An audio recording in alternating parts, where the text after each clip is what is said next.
boys and girls. Yesterday we read Chapter 4, Lesson 1, and learned how Mexico gained its independence from Spain. Today we're going to learn about the rise of the Rancho economy. So you need to have your social studies textbook out and open to Lesson 2, which starts on page 156. You also need a lined sheet of paper. You should have been given one in class yesterday. If you need to pause the video here to gather your materials, you may. Once you have your lined sheet of paper, I'd like you to write the rise of the Rancho economy as your title.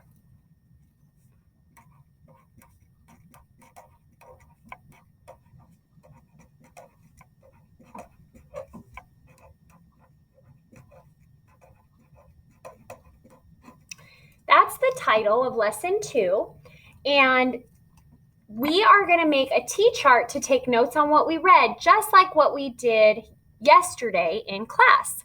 So go ahead and write your name and your number so when you bring it back to school, you are ready to turn it in. To make a T-chart, I'd like you to take the holes of your paper and fold it over to that margin line, that light pink line there. We're going to make a fold and then go ahead and open it up. And we have our T-chart. I'm going to make a line down my page so that I can separate my sections. Now, our star ideas for this lesson are going to be each of the subtitles in my book. So I can see that there is one section about land grants, one section about new landowners, and one section about growing trade. So those are the three titles that I'm going to put as my 3-star ideas. So on my T-chart, I'm going to make a star for land grants.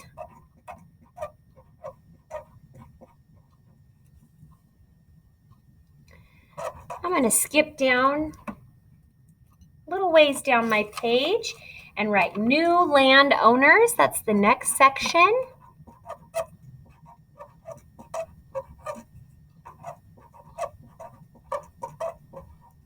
And I'm going to skip down a little ways.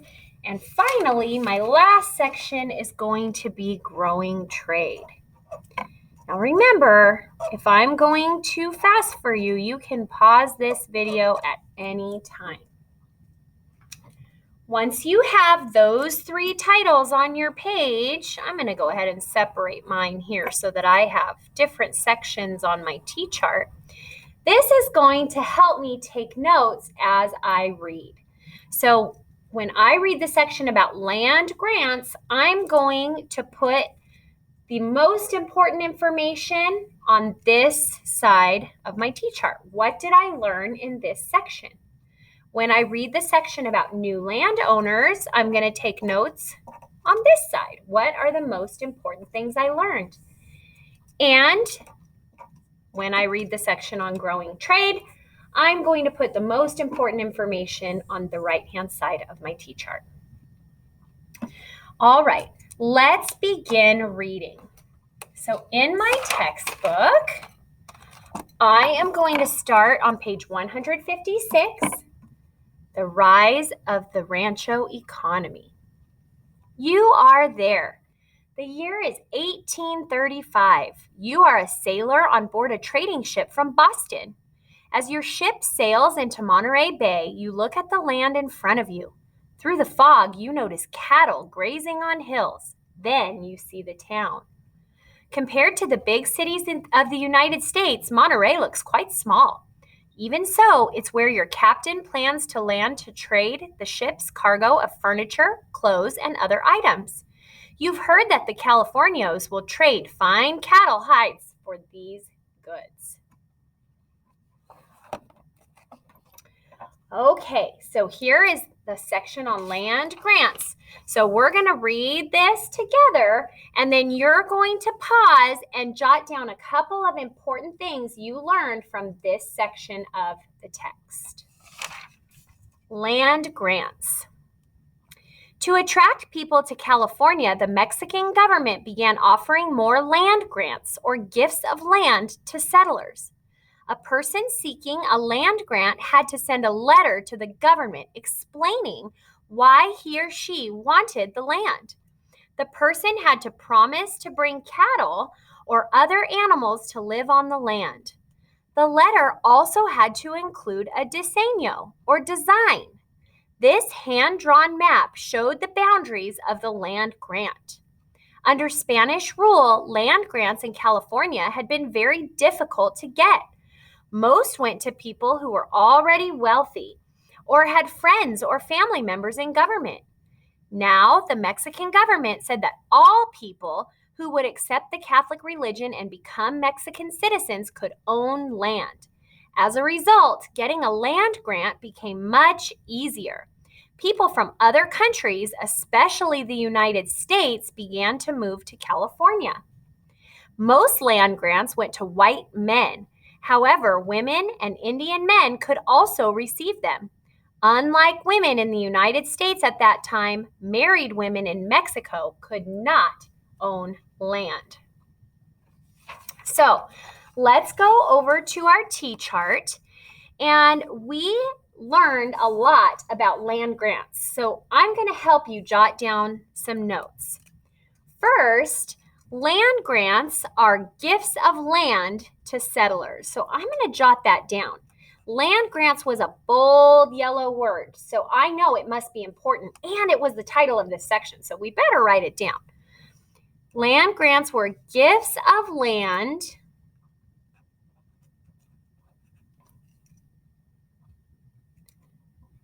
to settlers.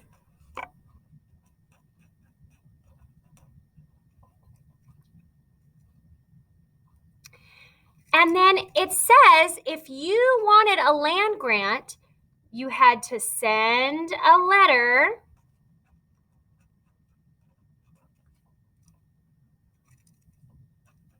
to the government.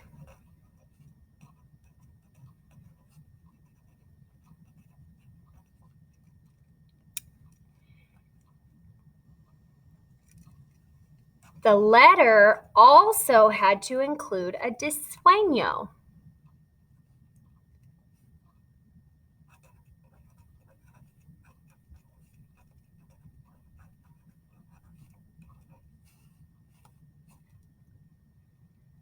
And actually, before I write that, it had to include a promise to bring cattle,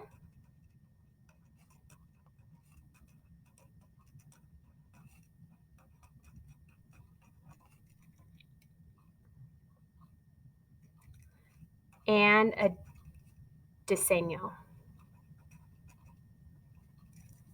Okay. We can write that most of those grants went to white men. So these are just a few of the important points from that section. This week, we're actually going to write a letter to the Mexican government asking for a land grant. So we're going to come back to this section. Let's read the next section on new landowners. Most people who received land grants wasted no time in starting ranchos or cattle ranches. A rancho was made up of the owner's house, fields for crops, and pastures for cattle and horses. Because there were few people in California and so much land, some of the ranchos were very large. Some covered 50,000 acres or more, an area larger than the present-day city of San Francisco. Ranchos needed a lot of land to produce enough grass for the cattle to eat. The animals roamed freely on the rancho land, eating most of the wild grasses in one place and then moving to another place. At first, the number of ranchos in California grew slowly. As the Mexican government began closing the missions, more land grants were given. The government also gave new rancho owners cattle from the missions. Between 1834 and 1846, more than 700 new ranchos were started. Ranchos soon became the center of California life and an important part of California's economy. Living on a large rancho was almost like living in a small town. Hundreds of people might live on a large rancho. These people included the rancher, his or her family, and the rancho workers. Many workers were Indians who had worked at missions before the missions closed. Among the many rancho owners in California was Pio Pico, whose father had traveled north from Mexico to California in 1801. Pico was born in Los Angeles, and his family was among the area's first settlers. Pico grew up to be a rancher and the last governor of the Mexican California. Mariano Vallejo, a wealthy rancher in Northern California, owned several ranchos. One was in Petaluma, north of San Francisco. Rancho Petaluma was like many other large California ranchos. It had a hacienda, or main house, built around an open courtyard. A veranda, or porch, ran along the inside of the courtyard walls. In all, Vallejo's ranchos totaled about 175,000 acres of land. On this land, Vallejo kept about 25,000 cows, as well as thousands of sheep and horses. He had fields planted with corn, wheat, barley, peas, beans, and other crops. The rancho also had space and equipment for workers to make items such as blankets, nails, and horseshoes. Not all rancho owners were wealthy, however. On poorer ranchos, families often lived in small houses that had dirt floors. Doors and windows were covered with cowhides. Not all people in California lived on ranchos at this time. Some people continued to live in pueblos. In pueblos, there were skilled workers such as blacksmiths and saddle makers, and there were often stores and inns. All right, let's pause there and write a few things down that we learned from this section about new landowners. I can see that ranchos was a bold word, and I know that it must be really important because this whole section talked about life on the ranchos. So I'm going to write ranchos, and ranchos were cattle ranches. You can write this down with me. And then I'd like you to jot down a couple of things that you learned about life on a rancho. If you did this in pencil, you can erase those marks and tell me a few things about life on the rancho. What was it like? There's another bold word in here that was hacienda. So after I write down everything I learned about ranchos, I should probably include the word hacienda. And a hacienda was a main house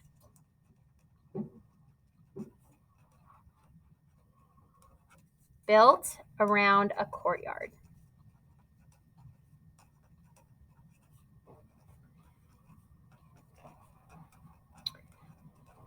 Want to make sure you get the key vocabulary written down. And again, all this space should be filled in with what you learned about ranchos. If you need to pause the video now, please do so and tell me everything you learned about ranchos. When you finish doing that, let's read the last section on growing trade.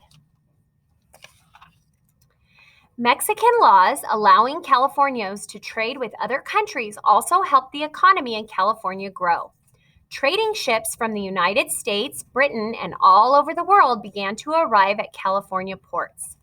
In 1834, a young sailor named Richard Henry Dana traveled to California on a trading ship from Boston.